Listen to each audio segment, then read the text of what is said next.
I'm Christopher Busby. I'm an expert on the health effects of ionizing radiation, and I want to talk to you about Fukushima and Chernobyl. What I want to say is that the models that are used to determine the effects of radiation always concentrate on cancer and leukemia.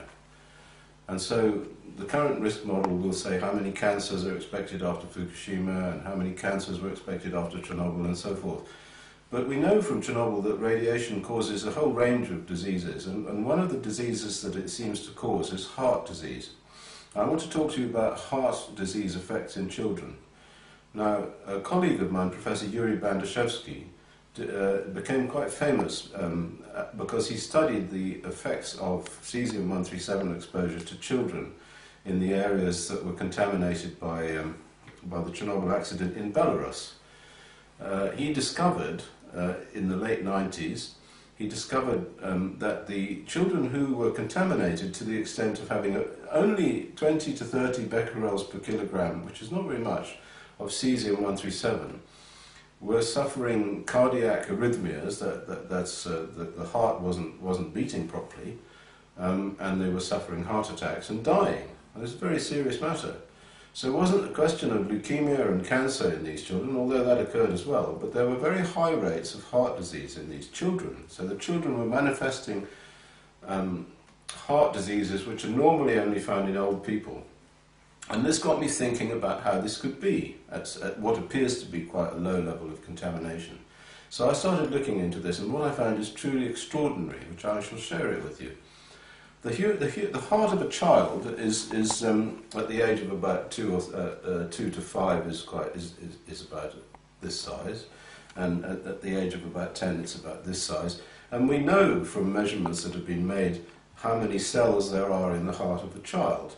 A 5-year-old child has a heart which is approximately 220 grams in weight. A lot of it, of course, is blood. So if you take the blood out and just you leave the muscle tissue, there's about 85 grams of muscle tissue in the heart of a child aged 5. This is all data. Now we actually know also the size of the heart muscle cells. So we know how many heart cells there are in a child's heart. There are about 3 billion muscle cells in a child's heart. So this is a number, 3 billion. And what we can do is we can put 50 becquerels per kilogram of cesium in a thought experiment. We can put it into this heart muscle, and a becquerel is 1 disintegration per second. So we can see how many disintegrations, that's how many electron tracks come from this cesium-137 in a period of about a year.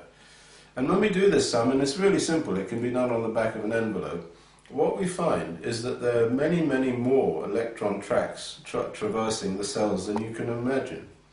And in fact, it works out that if only 1% of those cells were killed by the electron tracks from that level of cesium-137, if only 1% were killed, you would lose 25% of all the muscle cells in the heart.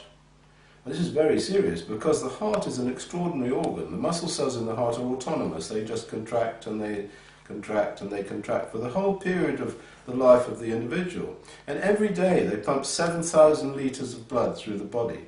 Truly extraordinary. And we live for 70 years. So this heart beats away continuously for the whole of your lifespan. But of course these cells are non-replaceable by and large. It turns out that only 1% of these cells can be replaced in a year. So if these cells get damaged, or if a particular number of these cells get damaged, they cannot be replaced in a short period of time. So a year's exposure to 50 becquerels per kilogram of cesium-137, and incidentally, cesium-137 we know from experiments binds to muscle. So this is where it goes. Just like iodine goes into the thyroid gland and strontium goes into the bone and it goes to the DNA, cesium-137 goes to muscle. So it will concentrate in the muscle tissue of the heart.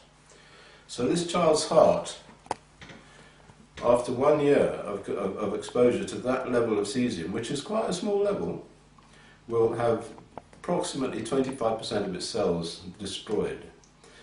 Now, we would therefore expect to find effects, and the same effects that were found by Bandashevsky.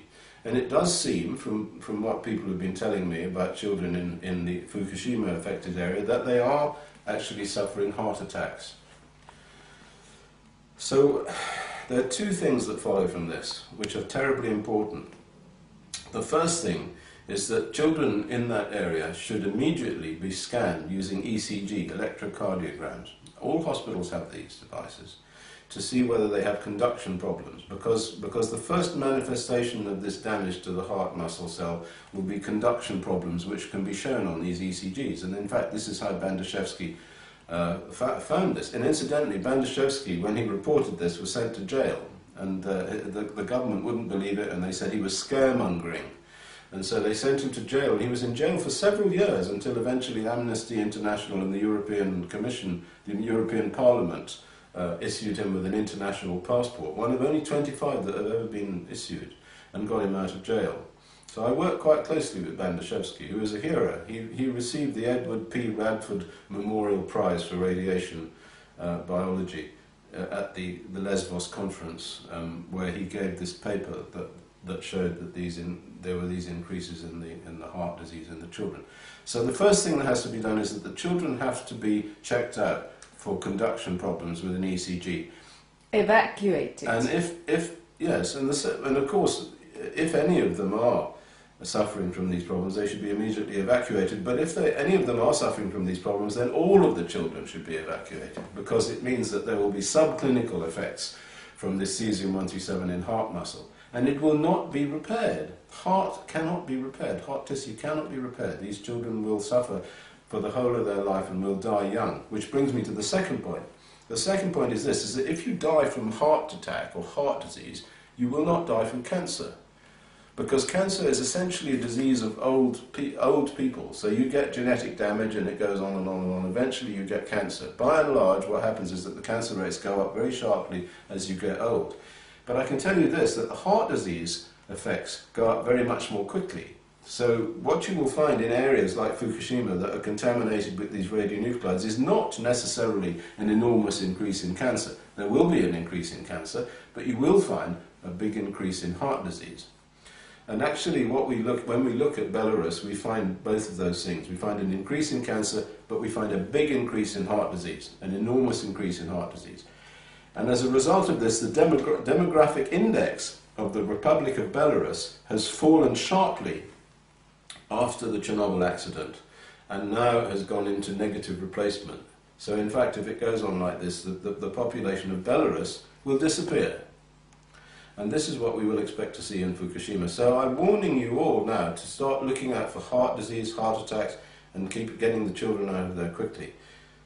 This is all simple stuff. You can do these calculations, and I've done these calculations, and I've produced a report which will be put on the internet shortly, and that you can have a look at. And we have also, the European Committee on Radiation Risk has also released early the Bandashevsky paper that he gave at the Lesbos conference, and that is on the website of the European Committee of Radiation Risk, which is www.euradcom.org, EURADCOM. So thank you for listening.